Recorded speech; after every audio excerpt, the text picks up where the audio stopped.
Good morning students, how are you? उम्मीद है आप सब सकुशल होंगे। So today we will learn something about there, THERE। There का एक अर्थ निकलता है वहां, लेकिन कभी कभी देयर का इस्तेमाल ऐसा होता है जहां इंग्लिश के सेंटेंसेस में तो देयर लग जाता है, पर हिंदी में उस देयर का कोई भी अर्थ नहीं निकलता। एक एग्जाम्पल, गो देयर, हिंदी वहां जाओ। दूसरा example, there was a king, Hindi एक राजा था। अब एक सेंटेंस में देयर का हिंदी अर्थ वहां निकला है और दूसरे सेंटेंस में मतलब एक राजा था का इंग्लिश हुआ देयर वॉज अ किंग। उसमें देयर इंग्लिश में आया है पर उसका हिंदी में कोई भी अर्थ नहीं आया है।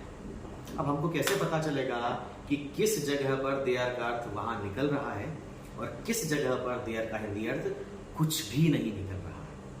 फॉर दैट थिंग आपको एक चीज बताता हूं। जब भी किसी कहानी में किसी पात्र का परिचय किया जाए, whenever there is an introduction of any character in any story, जब भी किसी भी स्टोरी में किसी पात्र का परिचय दिया जाए, इंट्रोडक्शन हो किसी कैरेक्टर का, तो वहां पर सब्जेक्ट होता है देयर और उस देयर का हिंदी में कोई भी अर्थ नहीं निकलेगा।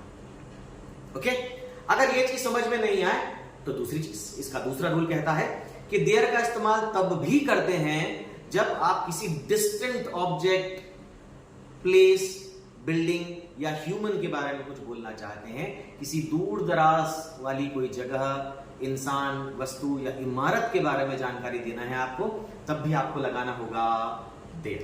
There is a mango tree, एक आम का पेड़ है, ये भी चलेगा, और इसका हिंदी अर्थ वहां एक आम का पेड़ है, ये भी चलेगा।